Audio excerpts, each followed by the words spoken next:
Hello, Eastern Michigan friends and family. My name is Taquanda Johnson, and I serve as the social media strategist here at Eastern.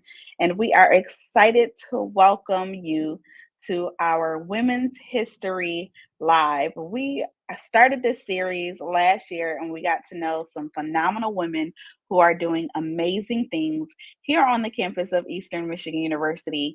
So today, I am extremely happy to bring Dr. Judy Foster Davis here with us today to talk a little bit about how she is paving the way and making history this month. But before we get started and before I go in telling you about the amazing things about Dr. Foster Davis, you know how we do here on our Facebook and our YouTube page. First off, we want you to share this video with your friends, with your family, with your timeline, and let them know that we are live.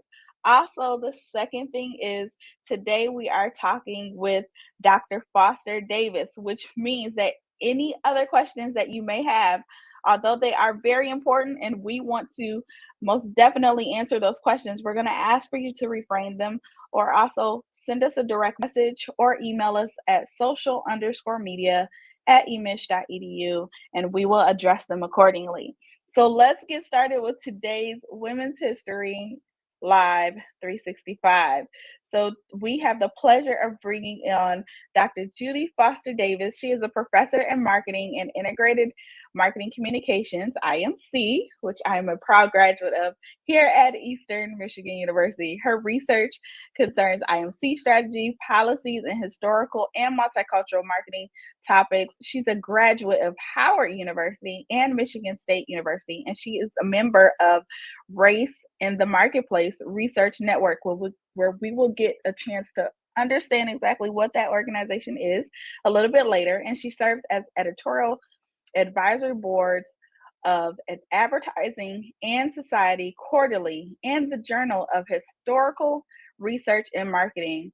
She is also a guest co-editor for special issue of Managing Racial Dynamics in the Marketplace in the Journal of Marketing Management and received the journal's Best Paper Award for Stealing Whiteness, a critical review of literature on marketing and racism in 2019. She recently co-authored a study on racial capitalism and Black tourism in France, also published a Journal of Marketing Management. She's the author, which we'll get a chance to know a little bit about this book later too, Pioneering African American Women in Advertising and Business, Biographies of Mad Black Women, published in 2017. And she is also a member of Delta Sigma Theta Sorority Incorporated, which I'm very, very happy and a proud member of as well. Again, we're going to talk a little bit about concerning Black women, marketing executives, and more. She is indeed making history, and we are excited to have her. So welcome, Dr. Judy Foster Davis. Thank you so much. You see I'm wearing a red shirt too. You see I'm wearing a red shirt. I know. I tried to stick with the Eastern green today. I almost on my red shirt too. I almost did. Well, thank you for agreeing to join us today for our Women's History Talk. Again, you are indeed making history. I know that I've had the pleasure of sitting up underneath you as a professor, and later, as a sorority sister, and I'm just excited to be able to let everybody in on all the greatness that I already know. So thank you for joining us today. I'm just happy to be here, and I'm very humbled by your introduction. Thank you. So tell us, I know that I've already read your bio and I've given my personal introduction, but tell our audience a little bit about yourself and a little bit that they may not know. Well, one thing I will say, and I didn't know this either, at the time when I came to Eastern, I was the first African-American woman hired tenure track in the College of Business. Wow. I had no idea, and that was quickly pointed out to me by some undergraduate students in the college. Mm-hmm. And so that was pretty interesting. And I thought that, okay, well, I really want to do right by, the students and everybody here at Eastern. So I've been around for a while. I'm not going to give a date. Um, and I'm about to celebrate this summer 30 years of marriage to my wonderful husband. That's awesome. And we have our two awesome children who are doing well in their respective careers. You mentioned our sorority, Delta Sigma Theta Sorority Incorporated. I currently serve on the chapter's social action committee with a keen interest in voting rights and voter education. And I was the lead for the redistricting subcommittee under social action for the state of Michigan, which has gone on, into an independent commission to draw the voting lines. So it's been a really interesting experience, and we'll see what happens. Well, I'm most definitely, like I mentioned before, like I think it's amazing watching you do all that you do, and still hold so much grace and poise while doing it. So I love hearing also the fact, like I didn't know that you were the first as far as in the College of Business. So that's exciting. So tell us a little bit about like who has been influential to you, and who inspires you as far as women is concerned, and your current position as an educator and as a marketer, and being in the field that we're in. Well, there's just so much inspiration to be drawn from our culture. Mm-hmm. But, on a personal level, I would say that my inspirations are what I call my three mothers. Mm-hmm. And my three mothers were my great-grandmother, Mm-hmm. my mother, of course, my biological mother, and my Aunt Barbara. And they really taught me all about family, faith, perseverance, and resourcefulness. My great-grandmother was born in Mississippi, and they were essentially a slave cropper. Oh my goodness, a sharecropping family. Uh-huh. And I didn't know this until years later, because I knew they left Mississippi in 1927. I didn't know why, but my great-grandmother had said something about high water. Mm-hmm. So I was in the EMU library, and I ran across a book that's titled The Great Mississippi Flood of 1927. And I got this book and I read it, and I realized that my ancestors were displaced by this great flood in Mississippi, which it was the Hurricane Katrina of its day. Mm-hmm. And there was this massive flood of the Mississippi River that impacted several states, including Mississippi. And as a result of that, they became a part of the Great Migration and came up through Chicago and other parts of Illinois. And some of us eventually ended up in Michigan, in Detroit, which is where I was born. So that's just a fascinating story for me, because she was only able to go to school until the 8th grade. Wow. But she was one of the smartest people that I ever knew in terms of just how to deal with people. And she was kind of like the glue and the spiritual nucleus that kept the family together. So I got that from her. My mother and my aunt were both educators. They were my great-grandmother's granddaughters. Each of them went on to earn advanced degrees. They were both educators. My Aunt Barbara earned a Ph.D. from University of Michigan.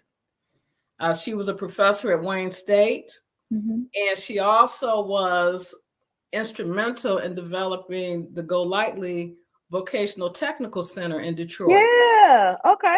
So there's just a lot of history and just inspiration for me to draw on, because I mean, I could see it. Mm-hmm. So, and those three women, you know, just raised me and poured into me. And I am just so grateful for everything that was given to me. Mm-hmm. So yes, it's my responsibility to, you know, to give back and to, you know, be an example, to mentor, and to do what I can do to carry on a legacy. That is awesome. I love it. And I think like because I've had the opportunity of being in your classes and sitting up underneath you. And one of the things I used to always say, even to like my friends, and they were like, "Oh, how's class?" And I was like, Dr. Judy is hard on us, but she wants us to be great. and and now I That is know like true. where that and now I know like where all that stems from. Like, just your upbringing and your background and how you are leaving a legacy, following that legacy. So thank you for being hard on us. I just want to say that. Thank you for being hard Right, on us. I right. appreciate that. So I want to talk a little bit about like your career as far as in communications and in marketing and how that all started and how you got a passion for this.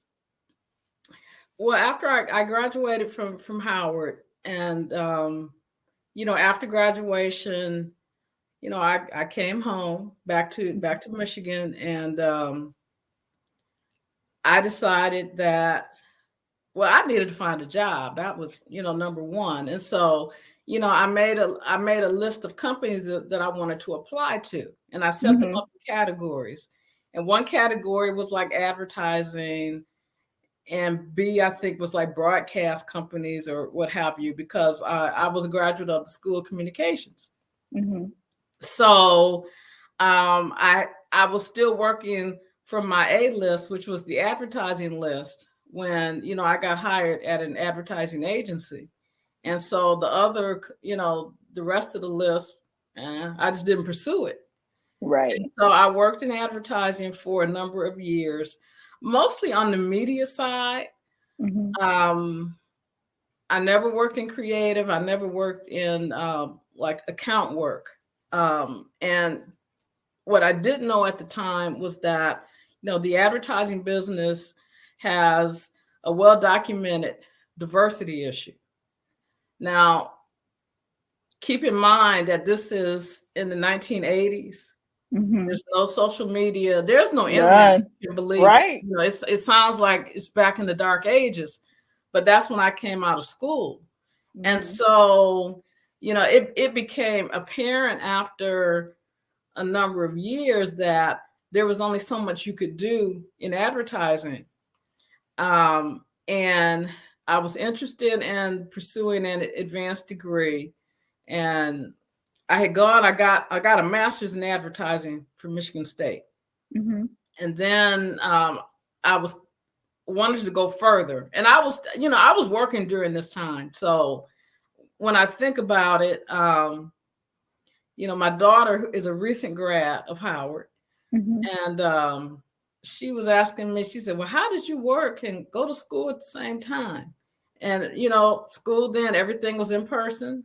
There's no Right. internet, there's certainly no No online. internet. No. Mhm. Um, and I said, you know what? I don't think we really thought about it. We just did it. And it was just Mm. kind of the norm. So my Aunt Barbara was a big influence on me deciding to pursue a PhD. And this is kind of a funny side story. Howard Mhm. at the time was having an annual communications conference sponsored by the School of Communications. Mhm. And I had graduated, but I went back to the conferences because I liked it. Mhm. And when I was there, I ran into a man from Michigan State, and his name is Dr. Larry Red with Michigan State School of Communications.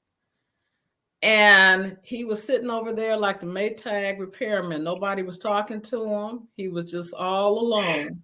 Uh-huh. And I just went over to him and I said, "Hey, I'm from Michigan." Uh-huh. So he struck up a conversation, and he was actually there recruiting for their doctoral program. Wow. And he told me he gave me all this wonderful information about how I could go and get a PhD and basically get paid to go to school. So I was like, oh, well, where do Let's talk. Right. Let's talk. So to make a long story short, I went to Michigan State and I went through their PhD program and came out in 93, I believe. Yeah. And in the meantime, I had started working at Eastern as an instructor. And I kind of liked it. And a position came open because somebody was leaving. And I talked to the dean, or the dean invited me out to lunch one day. And the next thing I knew, I'm getting a full-time job offer in the mail. Wow. So that's how I came to Eastern, and I liked it, and here I am. And you haven't left yet. I love it. So I want to go into like talking about like the challenges that you may have experienced, like navigating through marketing and communications, and especially as a Black woman within this field. So can you share with us a little bit about that and how it's been for you personally? Well, I mentioned I started out in advertising. Advertising, right. And when I was at Michigan State, that was my first experience teaching in the area of advertising. I was doing it professionally, but I hadn't taught. But one thing I do need to mention is that at that time, there was no such thing as marketing communications. And I think we were getting a sense that the industry was changing somehow, but we couldn't really define it, and we couldn't predict what it was going to look like, and there wasn't even a name for it. So there's a professor who's passed away now out of Northwestern that kind of took credit for coining the phrase integrated marketing communications. And basically what that means is that all consumer touch points, whether it's a TV commercial, a print ad, in this day and age, a digital ad, a social media post, a billboard, whatever. The argument was that consumers will integrate brand messages in their minds, no matter what the source is or what the touch point is. And this became known as what we call now integrated marketing communications. And now there are books about, IMC and things like that. So it was in 2005 or 2006, the early part of the year maybe, when we had a dean in the College of Business who came to the faculty with this idea about starting this program in integrated marketing communications. And I'll never forget this meeting because it had to be in the winter because there was a snowstorm on the way to campus, and I was late to the meeting.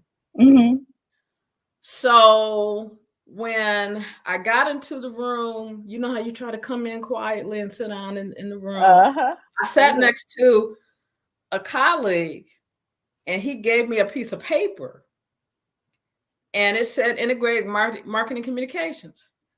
I didn't know what it was. I didn't know what they were talking about, but I knew I was in.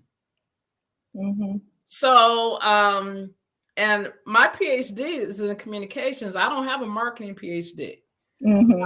I did marketing as a minor. Okay. But I did business and communications as an undergrad. So, I still had the business foundation. Right. And, but I was pretty much the only one there who really got what IMC was about. So we designed a program and we launched in the fall of 2006. And so we've been around about 16 years now in that program.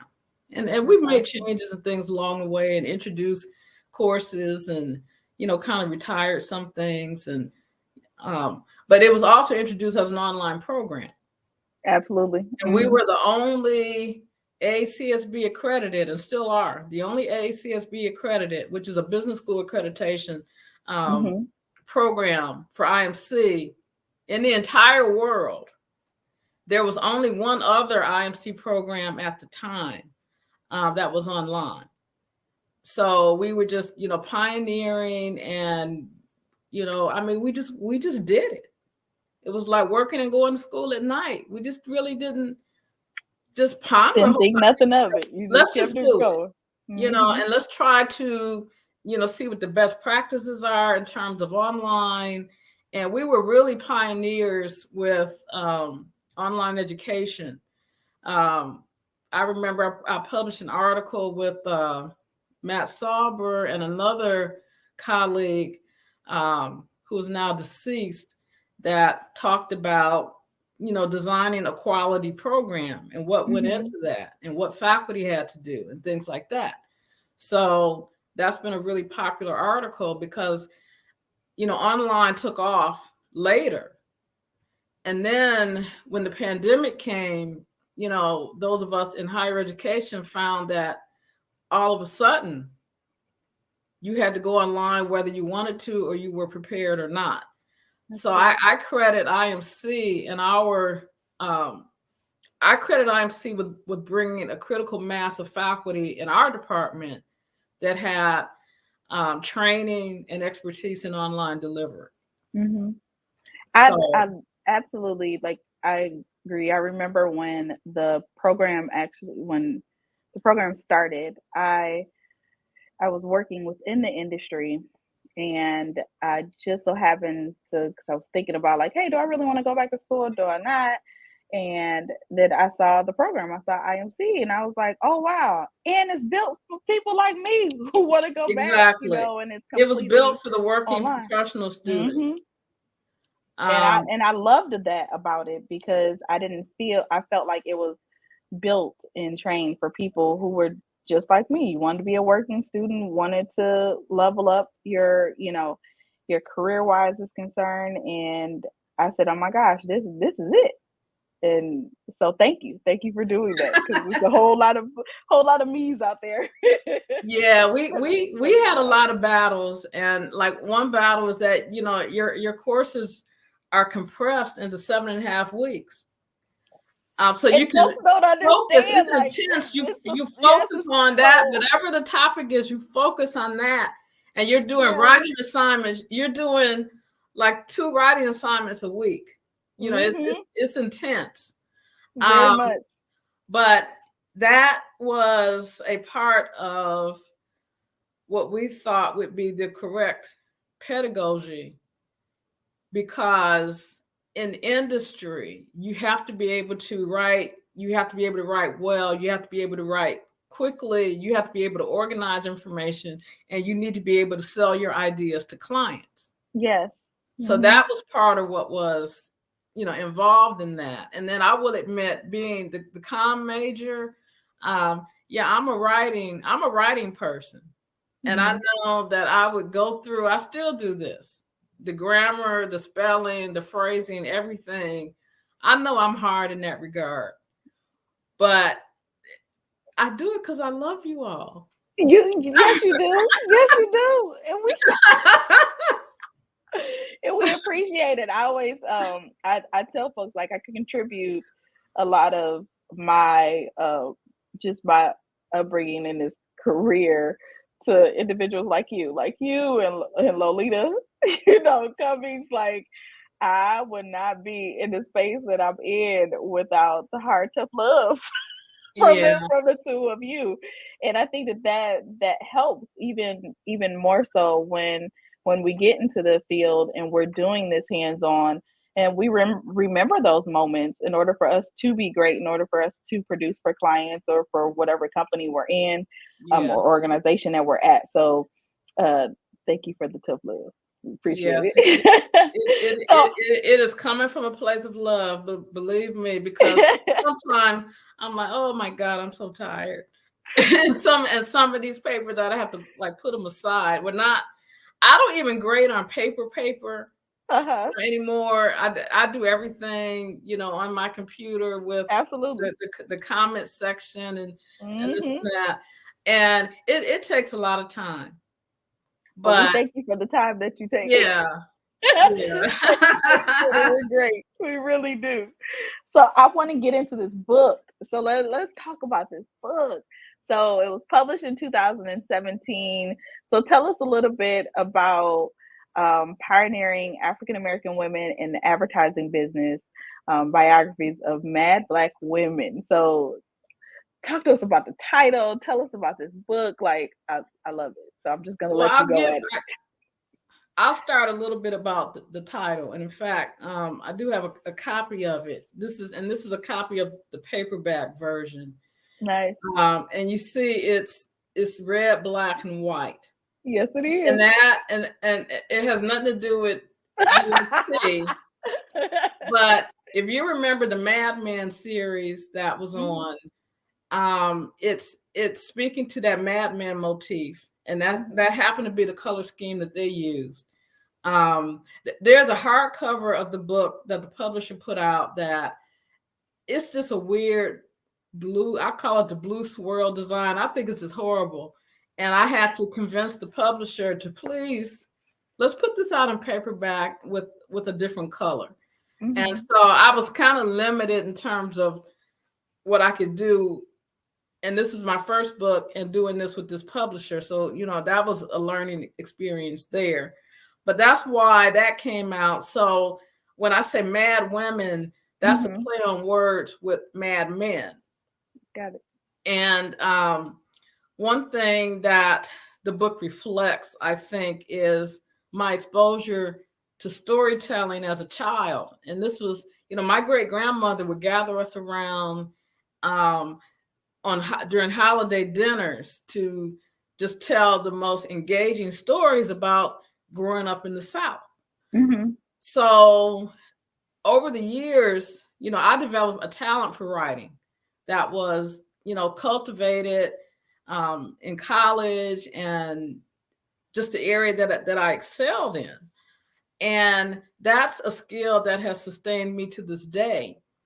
I also had a knack for just, digging up information. So the genesis of this book is that you could look at stories that deal with advertising professionals, people like, David Ogilvy and Mary Wells and some of those folks, extensive biographies and what they contributed to the business. But there was very little about African Americans and next to nothing about African American women. So another colleague whose name is Jason Chambers, he wrote a book called Madison Avenue and the Color Line, which explores the history of African Americans in the advertising business. It's extremely well researched, extremely well put together. And, Jason is a friend of mine. But there wasn't too much attention given to Black women. And a lot of my work, just by default, kind of relates to this idea of intersectionality, and that is the intersection of race and gender. Because these women, pioneers, have different experiences than certainly, Black men or white women. And so there was like a gap in the literature that dealt with this whole topic. And so that was what prompted me to write this book, because I was already a member of this association that is connected with that Journal of Historical Research and Marketing. A lot of people don't know I'm a marketing historian as well. And I pretty much brought these Black histories to that group, and was invited to sit on the editorial advisory board, et cetera, et cetera. And I've been with them for a long time. So one of the editors of the journal approached me one day and said, "Judy, you ought to write a book." I said, yeah, I know. I just I hadn't gotten around to find the time. And then there's this another guy who was one of the editors of the journal, who was a British guy. Uh-huh. Well, he came to me with saying the same thing. Who said they kept And coming to you? so I'm like, well, I need some support. Mm-hmm. So, and they came through with support. They actually found the publisher for me. I didn't go out. I Wow. didn't have an idea. Had to go out and find a publisher. They were like, "Look, this is," and Routledge is one of the premier publishers in the academic space. Mm-hmm. Um, the next thing I knew, I had a contract. That is so so, cool. so I pulled together work that I've been doing. I do a lot of archival research. I do research in the Smithsonian. I do Mm-hmm. research in the Schomburg Center. I do research in the Duke University has a whole archive center for sales, marketing, and advertising history. Wow. And the woman that runs it is from Michigan, which is Awesome.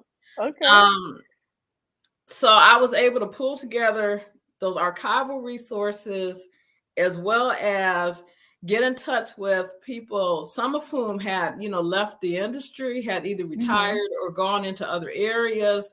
Um, One had passed away, and one was still living and very prominent. So I was able to collect these oral histories from those who were still living. Plus, you can go back and get documentation in terms of ads and things like that they Mm-hmm. they exist if you got to go through publications or what have you. So this culminated into this book that tells the story, because again, remember my storytelling background. I'm a better Right. writer, I think, than an oral storyteller, but it was important to document these histories. And so I talk about the whole structure of the ad business, the history of the ad business, and I highlight four women in particular who not Mm-hmm. only were uh, important pioneers in their area, they were managers in advertising agencies back in the Mad Men era when this kind of thing was unheard of. In the Mm-hmm. 60s and 70s, you just didn't have women, much less Black women, in managerial Right. roles in advertising agencies. And they also became entrepreneurs where they each came out and developed and established their own advertising agency. And another fun fact is that one of the pioneers is from Michigan. That's cool. Carolyn Robinson Jones was from Benton Harbor. Mm-hmm. She went to University of Michigan. She's one of the pioneering women in advertising. So there are just some really important and compelling stories that are told. Barbara Proctor, who was the first Black woman to start an ad agency. Mm-hmm. If you go back and look at some of their ads and some of the things I have in the book, people say, "Oh, I remember those ads." Now, when you look Mm-hmm. at an ad, do you think about who's behind the ad? Not at No, all. you don't. You're looking at, so it's advertising is a highly public but hidden profession because you don't know who's behind these executions. That's But it. Mm-hmm. Sin, but given that you've gone through the IMC program, you know how much work goes into developing the content that is eventually displayed publicly.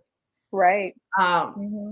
so, and this is another just really exciting aspect is Carol H. Williams, Mm-hmm. who's still alive and running her own advertising agency. She was the first Black advertising woman inducted into the Advertising Hall of Fame. So this is a very storied organization whose inductees go back, decades. But it wasn't until 2017, and it was literally the spring after the book came out. Mm-hmm. It came out really early in the year, and when she was so recognized, and I had the awesome experience to go to New York and to be a witness to the induction and the That's cool. whole fair that went on around that. I mean, it really was a transformative moment, and just a high recognition. So I wrote the book for a couple of reasons: to bring these stories to the forefront, to document them, to have like citations, because some people, they don't believe some of these things. Oh, I've gone yes. into the archives and dug through the papers, and I see the ad executions, I see the mock-ups, I see all kinds of things that are referenced in the book that the average person, wouldn't have exposure to. And I put that in the book.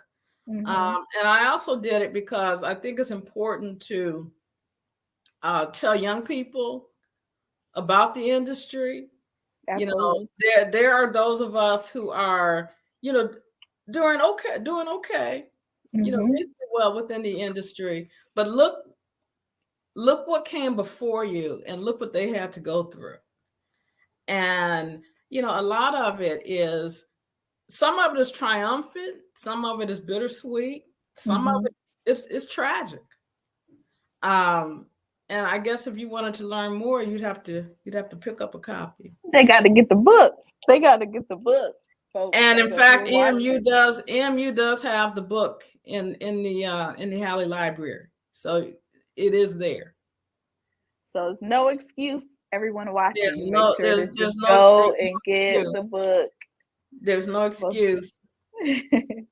No excuse whatsoever. So tell us a little bit about like RIM, Race in the Marketplace Research Network. Know that you are a member there. So talk to us a little bit about that and what the organization does and how it's been being a member. Okay, what is RIM?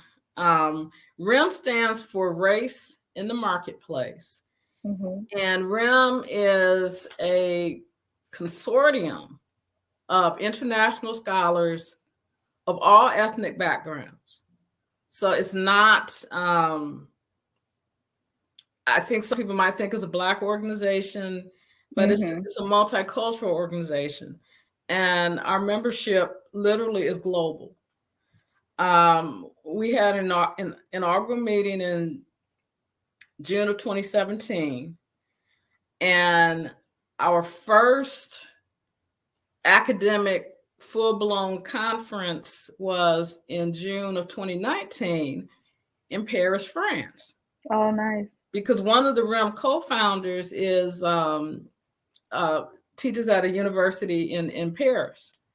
So thankfully, we had planned to have our meetings on the odd numbered years.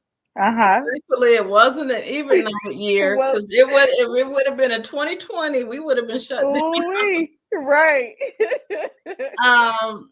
So what RIM does is we examine the relationship between marketing practice and all sorts of disciplines and aspects of society.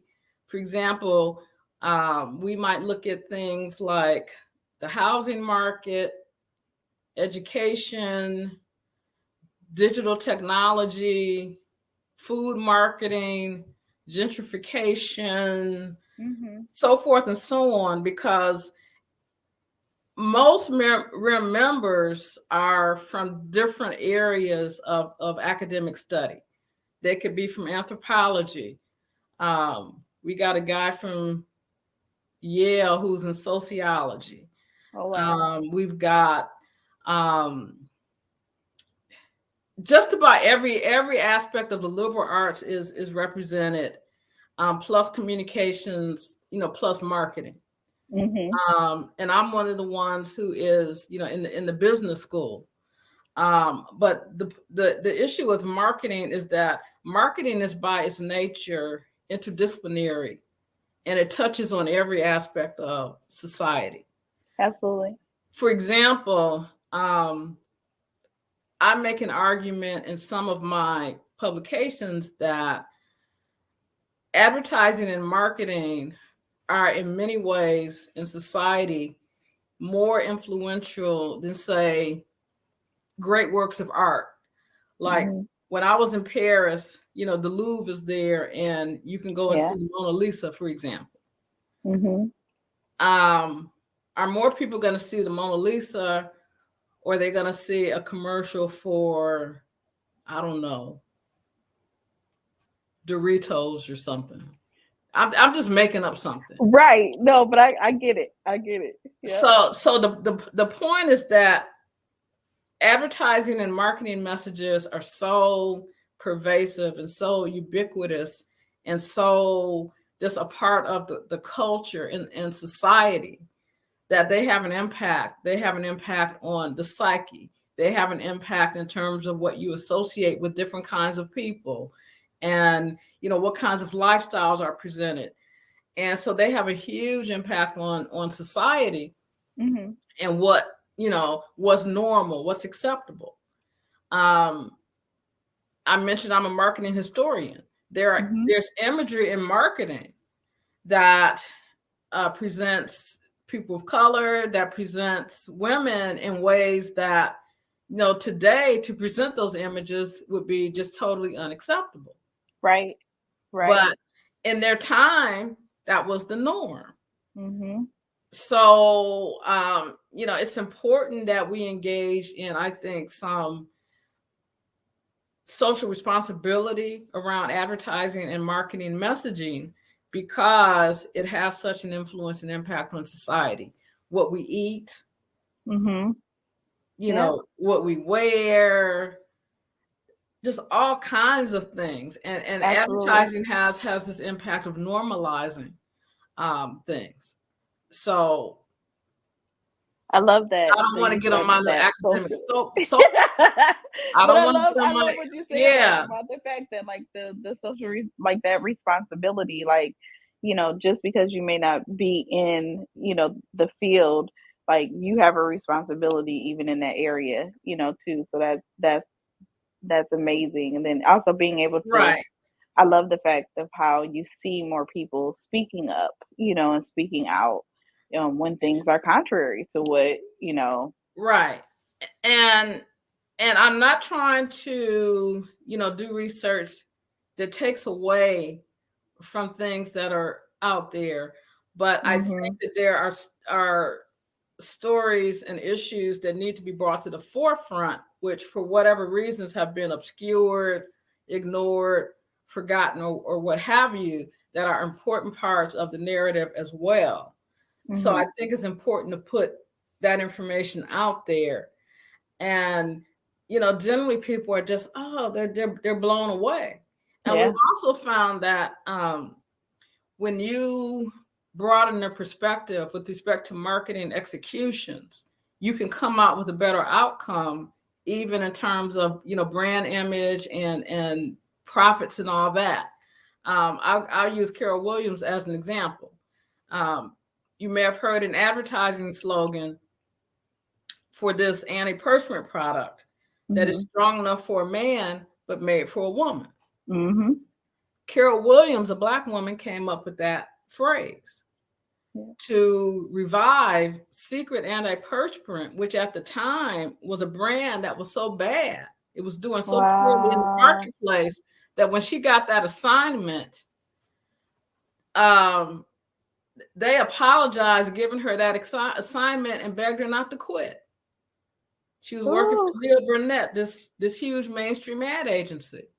And Mhm. she came up with that slogan based on her upbringing, coming up in Chicago with Mhm. her family, and saw that, women weren't these little dainty creatures who didn't sweat and all that. They were working, and they were raising kids, and they were just Mhm. doing what they had to do to sustain their families. She drew on that. And what happened is that the brand, that positioning, made that brand number one among white women and Black women. It made it number one in this category, and she turned that brand around within 6 months. Ooh. So that's just to show Love. the impact of advertising and marketing. And most people would never know that idea came from a Black woman. Oh, I love it. Now, I want to go back to talking about legacy as as we wrap up. So, how important is leaving a legacy and paving the way for future generations? We talked about that a little bit before. How like you look back at your grandmother and at your mom and at your aunt, and you've started this legacy. You have amazing kids who are working in their respective fields, but then also you're leaving a legacy even for communicators and professionals within IMC like myself and so many others as well. So let's talk a little bit about how important it is, and share with us your last thoughts regarding continuing that, and as we enter into this month of celebration as far as women's history is concerned. Right.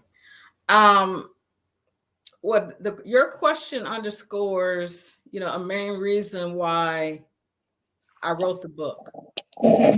Um, as I've already stated, it's important to put the stories out because they're an important part of this historical narrative concerning women and African American women, in this case, in advertising and marketing. It's also instructive, I think, for advertising professionals of all backgrounds to have an understanding of this. And I hope that the book also offers insights as to how to navigate the space if you are an African American woman that's coming into this career area, which historically has not been a space that was welcoming for us. But I also think too, when you look at other areas of marketing communications, when you look at social media marketing, when you look at public relations, when you look at a lot that the technology has allowed us to do, it has allowed voices to come to the forefront, which previously would have been censored, or you just didn't have access to the airwaves. Right. So a lot of the media today is really kind of equalizing this opportunity to communicate and to put out things, and even to put out stuff that's harsh and ugly. Because when you think about the young lady that filmed the George Floyd murder, yes,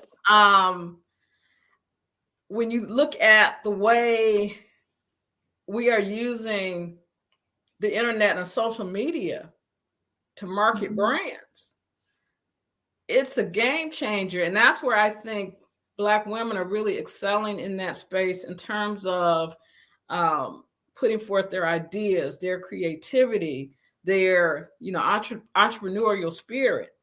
Right. Is game changing. So if you can look and see what the pioneers did without those tools, and you can build on that, like I said before, with my three mothers, I could see it, so I knew I could do it. Yeah, that's good. And when my great grandmother, that had an 8th grade education, but was so smart in terms of common sense, you couldn't beat her. When you bring that together, we're unstoppable. Women are resourceful anyway. Yes. We figure out the ways to juggle all this. We've always had to deal with raising families and working and just figuring out stuff, how to get the money right, et cetera, et cetera. That's it. And you put all that together and we're just unstoppable. So we just need to just keep on doing it. Right. Absolutely. Absolutely. Well, thank you so much for joining us today for our Celebrating Women's History live series. I know that I'm full. Hopefully all of our viewers are full today. If you're catching the replay, We hope that you enjoyed this conversation as well. We welcome any questions that you may have for Dr. Judy. By all means, drop them in a comment box or shoot us an email over at social_media@emich.edu. Again, thank you for joining us during your lunch hour or at whatever time you're watching this video. This is Taquanda from the Division of Communications, and we'll see you later. Thank you.